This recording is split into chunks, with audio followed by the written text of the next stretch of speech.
became the head of training and development in Colgate in '93. And that was the time liberalization. Pre that, I don't think training and development as a function existed in most organizations, except for L&T. So, L&T was an organization you aspired to be in, you looked for, because they started talking about ITI training, overall general technical training. They were the ones who first set it up. Rest of India, rest of the corporate world had not done anything in that area. So if I look at pre-liberalization, training was, I think, non-existent except for a few companies. And I actually only know of L&T where it existed. There was a training and development team. Am I right? Meaning, it didn't exist anywhere else.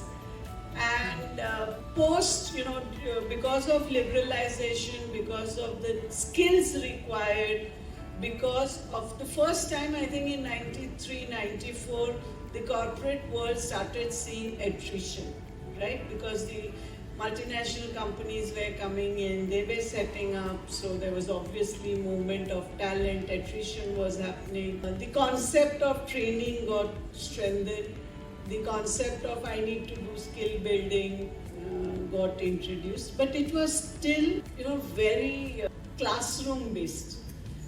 So I think if I look at the training budget, 50% was on infrastructure and travel and cost, and 50% was maybe for the facilitator and everything else. Or maybe my ratios could be this thing. But it was all very classroom based. I doubt if we had one day training per person across the organizations. It was very, very nascent. To today, which is such a complex algorithm, since we talk about AI, ML and you are all on LMS, such a complex algorithm on learning, and there is so much push and pull which is happening. You have employees who want to get trained and they want to join programs versus organization pushing it through. So what I feel, because I'm a very passionate, committed to training, what I enjoy today in the learning space is the sense of equality and transparency that it has brought in. If the company is not giving me the training, I have options. I can go to Coursera, I can go to multiple sources and get these certifications. I am not dependent on the company. On the other hand, companies are also creating tools like the LMS platforms, knowledge cafes, where they are encouraging employees to choose what they want to learn. Right? So there is certification, there is learning. I think the learning environment is just so exciting. So it's a very interesting question because there is nothing called as a bad hire. Everybody is a talent, first and foremost thing. So what happens is probably we label him bad because we don't see the results that we expect to see from him in a very short period of time, or there is somebody who has understood this business very well and has started delivering, and hence he's good performer. So obviously there is a rub-off effect because you're observing somebody is doing a good work and I need to pick up something, and I also don't want to fail. So I personally, at a personal level, there's nothing called as a bad hire. It's just that we've not taken time to induct him into the business. We've not enabled him to understand the business the way we would want him to perform. That's mine. Leading on from the earlier questions about the hiring decisions of good hire, bad hire, whatever you were mentioning, I feel one more area where it fails, where the candidate fails, is that whether have I mapped my own requirements properly or not. Okay, I'm looking at a warm body to fill my position based on the performance of the CVs that I'm getting, but exactly what kind of capabilities do I require to deliver the job? Okay, to ensure that the person, whoever the person is coming, whatever experience that he's bringing, is he capable to deliver my requirements? Okay, when that alignment happens, automatically the candidate will succeed and the organization will benefit out of it. Okay, from the talent perspective as well. So I've been doing this talent management for long. Of course, potential is one part of it where we measure in terms of say long term what kind of investment do we want to make. But then a pillar which further gets added to it is what is the capacity of capability of the person to deliver in today's role and in the future roles. Okay, that becomes a very, very important decision when the talent council meets and discusses the talent. Okay, what we are saying is this is the role the person is performing. How is the person performing? Okay, at what level it is performing? Is it in line with the organization's expectation or not? Is it the max that the person is able to deliver, or is there a scope for further improvement? Okay, this kind of discussion starts happening. So, of course, in the background, the competency framework and everything plays a role. But then the discussion is on now and how. How is the person doing it? And today, how is the person doing? And can he continue this for the future as well? So yes, coming back to the capability part of it, is the person capable of delivering today and tomorrow? Okay, that becomes a point of discussion. If both the things are yes, let's move forward and discuss further. How do we make it happen now?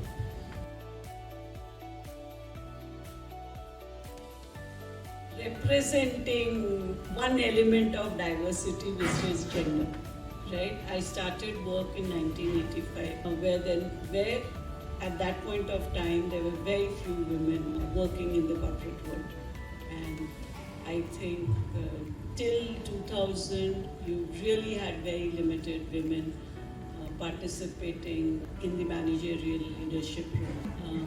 I don't think any of my bosses, leaders, superiors gave me a single ounce of flexibility because I was a woman. Okay, the role had to be delivered, the work had to be done. If one had to stay late, one stayed late. If one had to go to the mines, one had to travel to remote sites, one did that, right? So I don't think diversity and competence can be compromised. But what does get taken care of is the special needs, right? So I remember in 1988 when I was traveling to IIT Kharagpur, I had an escort with me because from Calcutta to IIT Kharagpur the travel is remote. So I was in Nelco, which is a Tata company, so I had an escort and I stayed in a 5-star hotel, which was not my entitlement. But those kind of care is taken.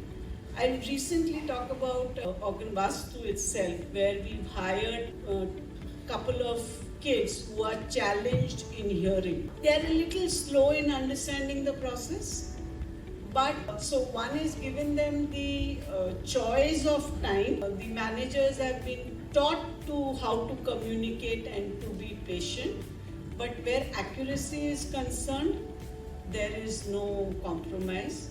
Where the quality of work and output they have to deliver, there is no compromise. Yes, a normal hearing person would have handled, let's say, 10 processes. These guys are handling 6 processes, and over a 1-year period of time, they are today handling the 10 processes.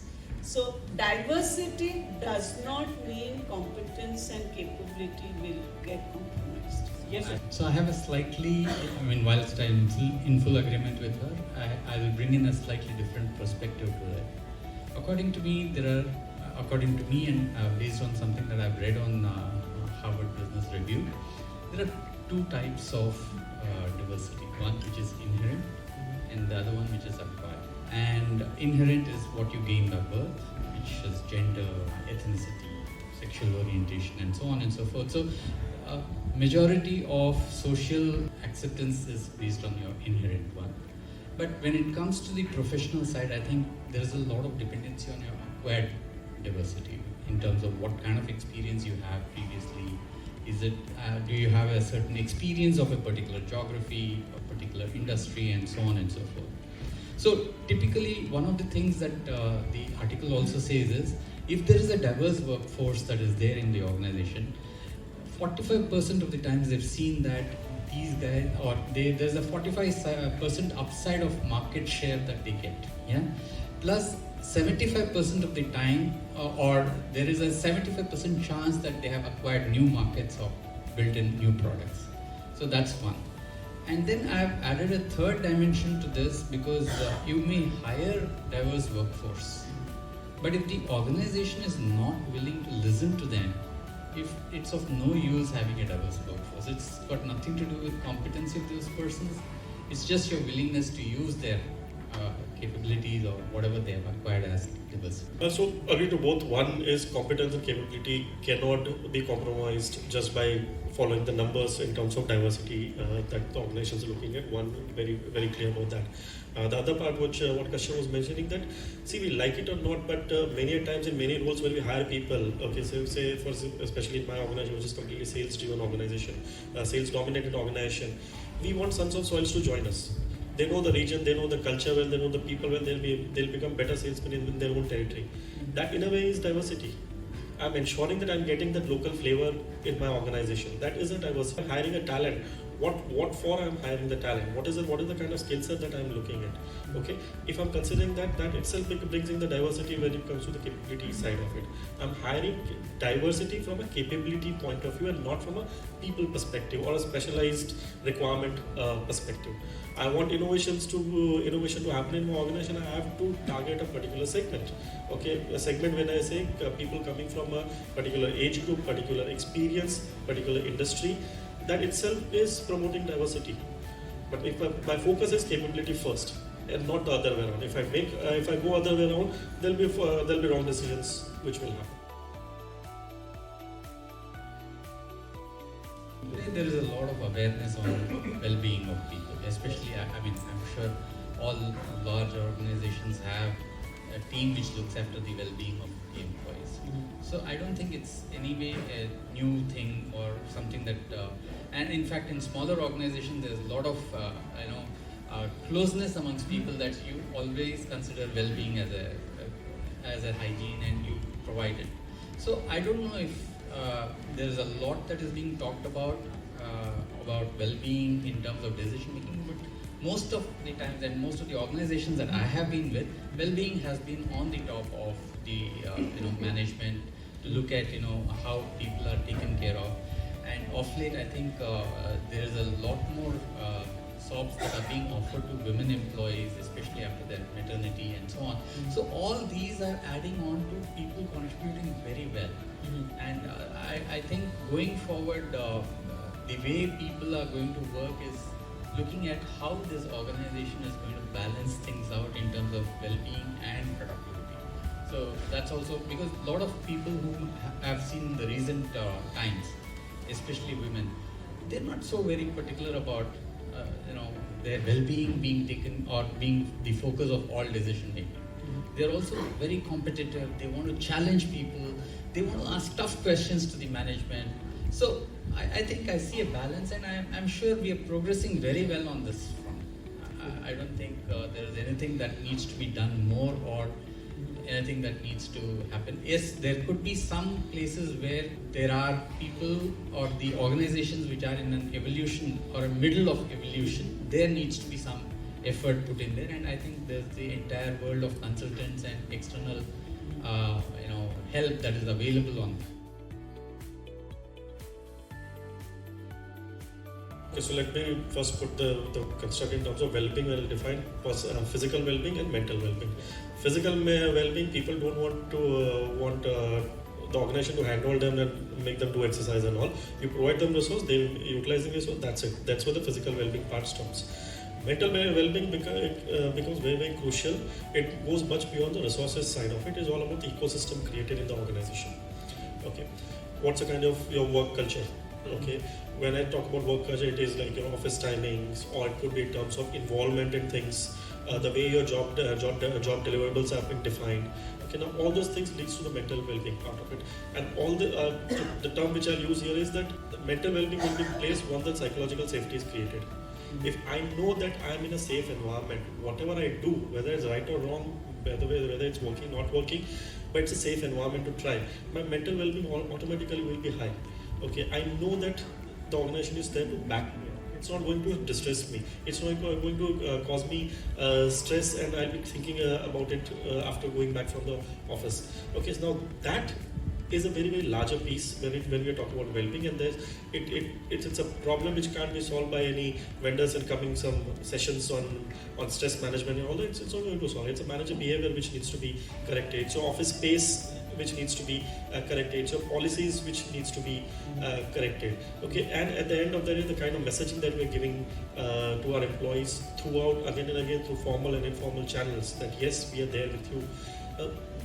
If all these things are in place, easy to say, difficult, very, very difficult to implement, that's where the mental well-being will come. Okay, and do you talk about the decision making? The simplest of the thing is how well are you involving your people in the decision making process? Okay, so I'll give you the example of the current organization. The decision making process, the AOPs, okay, the annual operating plans when we decide, it's both ways. This year, this time is going on Jan, Feb, March. It's both top down as well as bottoms up. Okay, bottoms up is completely from the sales side of it. We take numbers from each of the SOs. Okay, you tell me what's your evaluation of the potential of your territory. Give me your numbers. Give me your projections. If I give you the freedom that you decide what is it that you're going to achieve by the end of the year, you give me your numbers. Each SO will give their numbers. Then there is collated at the regional level, then it's collated at the zonal level, and then ultimately it comes at the organizational level. Same way the top down also will come. What is the projection? What is the direction that we as an organization want to take? Okay, what's the kind of growth that we want to bring in? What's the kind of growth we'll be able to commit to our stakeholders as well? And then both the things are married together. Now then when the goals are created and when they're cascaded, the last mile knows that yes, my viewpoints are included in the decision making. It's not that somebody sitting in the HO has decided a target for me and it has come to me for it. It creates ownership, it creates accountability as well. You told us, please go ahead and deliver. What are the resources required? What is the support required? Here's a plan to make it happen, and that's where the entire AOP is constructed. Now that it's a process in itself. Shows that yes, I'm involved. I'm happy. Okay, so that's one of the examples. So I want to add something here. I think today there's greater awareness about the fact that employees can go through psychological illness. There could be depression, there could be any other anxiety, and there's greater awareness. Are organizations doing a great job about it? I think there is start. There is still a lot to be done. At a ground level, many a time when the manager finds an employee having some challenges, they struggle in terms of how to do and what to do, and just sending them to a counselor perhaps is not a solution. But I want to talk about, since this is a very large men-centric team sitting here, I was very personally touched when Hindustan Lever introduced the domestic violence policy. I'm old now, 58, 59, and in the last 7-8 years, the number of stories that I've heard about domestic violence is something which just stuns me. And especially during COVID time, the number of calls I got from unknown people about this situation was something which was really very shocking, and it is a reality.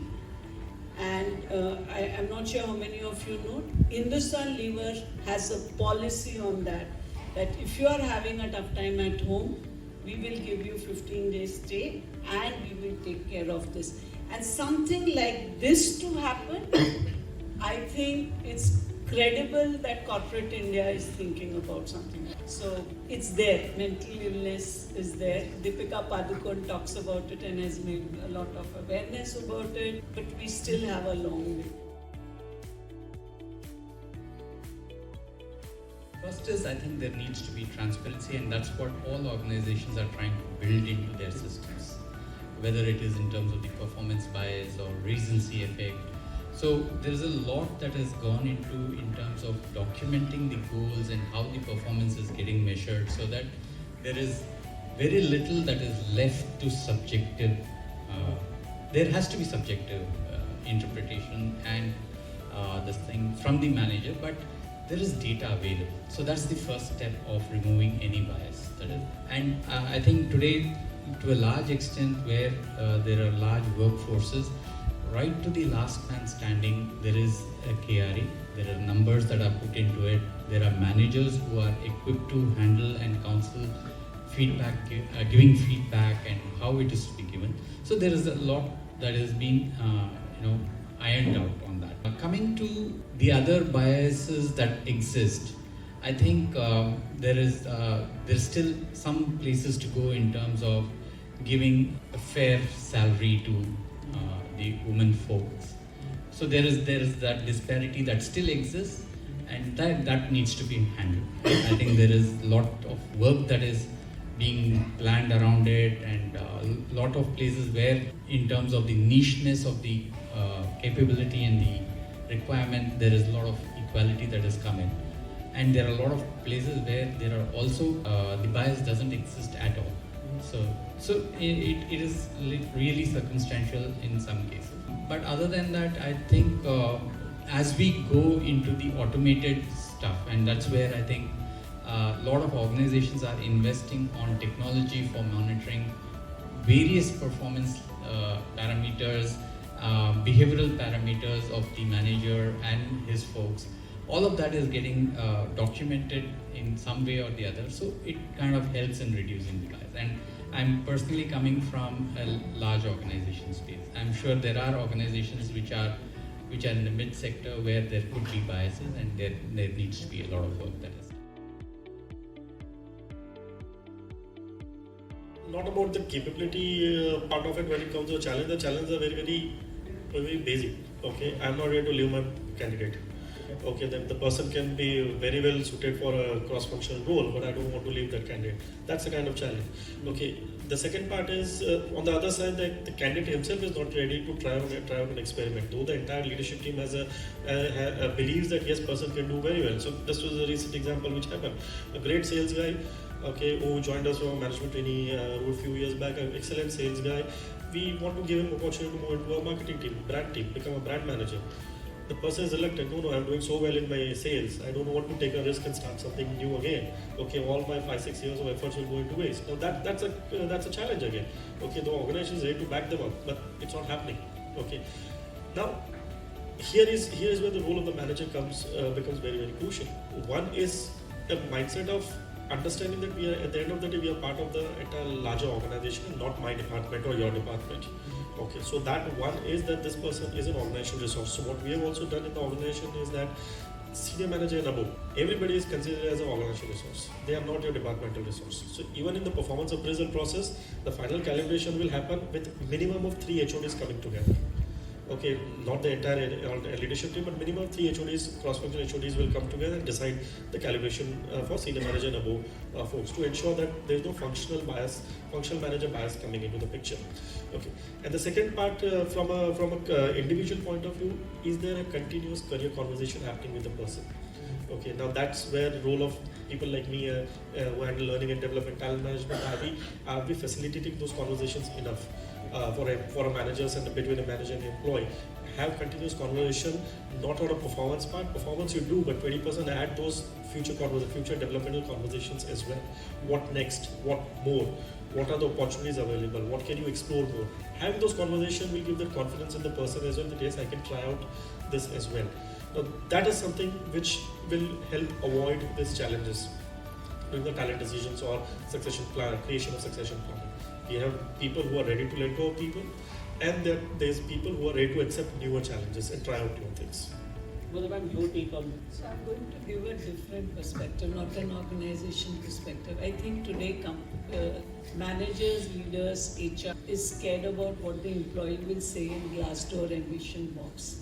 Or in most companies, they also have a channel that after the increments are announced, the employee can speak to L+2 or they can reach out to HR. This generation doesn't know how to keep quiet. They don't tolerate.